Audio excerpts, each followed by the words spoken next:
I have been drumming for 26 years, and being in part of the activity, especially like in drumline, it can take a toll on your body. So if you think about like technique, if you have really tight technique, it can have a profoundly negative impact on your hands. You could get tendonitis, you could get carpal tunnel. Like I got a popped blood vein one time because I had really tight technique. Like all sorts of bad things can happen to your body. You don't want that to happen to you. There are some other things that aren't necessarily talked about enough, in my opinion, in the field about how drumming can have a negative impact on your body. So like one thing that people do talk about is if you're doing all days, like in drum corps or something like that, where you are outside drumming, wearing sunscreen can help you to prevent some skin cancer. But another thing that I don't see enough people doing is wearing like wide brimmed hats. So that way it keeps the sun off of your body as an extra protective thing. But another thing that I don't hear enough people talking about, when you're drumming, you should be wearing some like UV protection if you're outside all day, every day. And one of the reasons why is because if you think about the drum rims, like the shininess of them, like the chrome, it can actually bounce off into your eyes. So you're getting some UV not only coming from the sun, but also reflecting off of your drums or even your heads. And you can actually get cancer in the eye from that UV going in there. So if you wear sunscreen, that's great for your skin. If you wear a hat, that's great for your skin.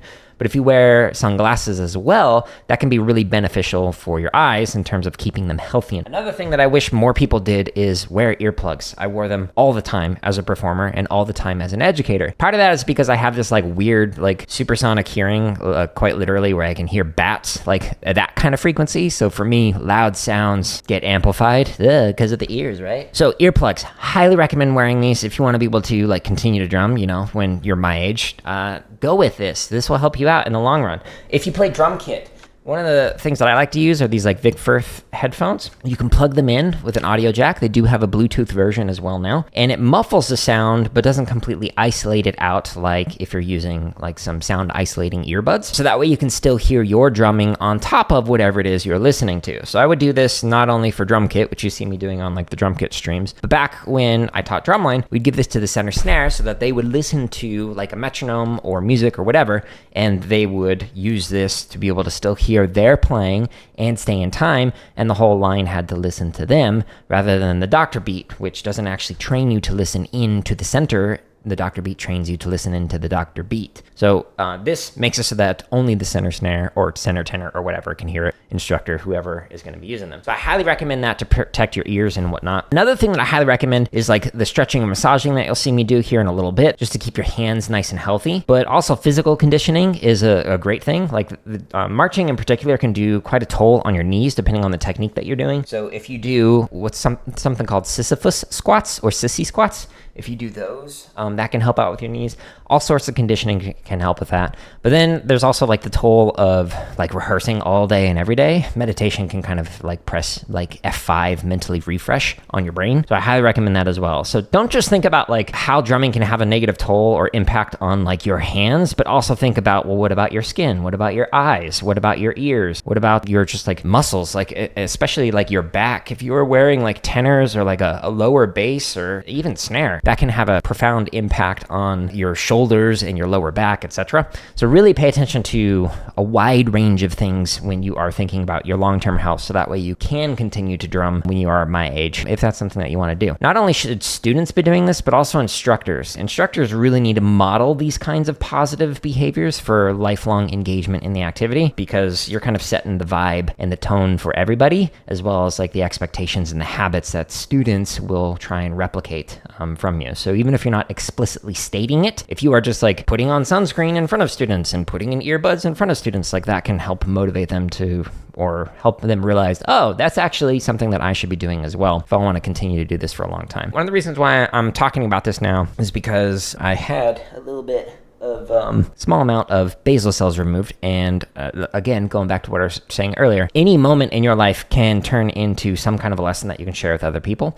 And so those are things that I don't think enough people are talking about in percussion. Before I get to the next tip, I just want to say really quickly that you can find literally thousands of hours of free drumming play-alongs and drumming tips in the link at the top of the description, or by going into my home tab of YouTube. At the start of these practice streams, like I'll warm up for a little bit and then I'll do stretch and massage routine, and I do that every single time, every single day when I'm practicing, sometimes multiple times a day.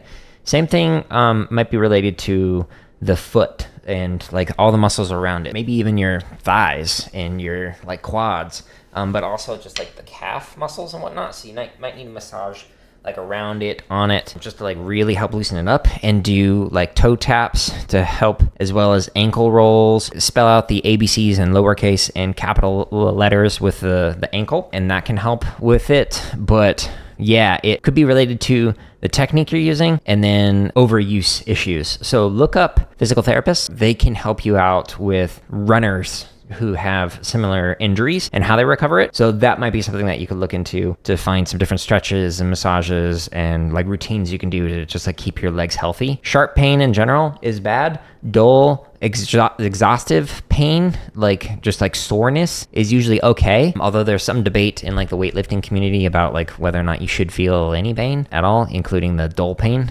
Some people say no, some people say yes, like the whole idea of no pain, no gain. But when it comes to like drumming health, sharp pain is bad in general. Breaks can be good, elevating as well. I'll elevate my arms, so it'll like help with the blood just draining. But at the end of the day, because I do a lot of walking on an incline on the treadmill while I like play a video game or things like that, I will lay with my legs up in the air, so like up against the wall, and let the blood drain from the legs to help with that inflammation and bring that down. So that might be able to help you as well. Is there anything that you can do to improve your grip strength after breaking your thumbs? There's so many factors there that like I can't adequately respond to without like knowing like what type of break it was and like what the problem is like with the grip strength, etc. So what I'm going to do is like recommend that you actually speak to a hand specialist. There are people who specialize in hand health. There was one that came to the percussion studio during my undergrad. They like talked about some like different exercises that you could do with this like thing that kind of looked like a dream catcher. It was like a spider web looking thing, and you like put your fingers in it and you like do this to like strengthen, and then you can also expand as well, and that'll strengthen your fingers a different way. So depending on the break, they might be able to give you some exercises like that that'll help strengthen the muscles around where the break was and regain some strength and maybe even mobility and whatnot with your thumbs. You're likely able to improve it if you go see someone who can like specifically diagnose the issue with it. It will be worth your time in the long run to do that. In fact, a lot of these like stretches that I learned and whatnot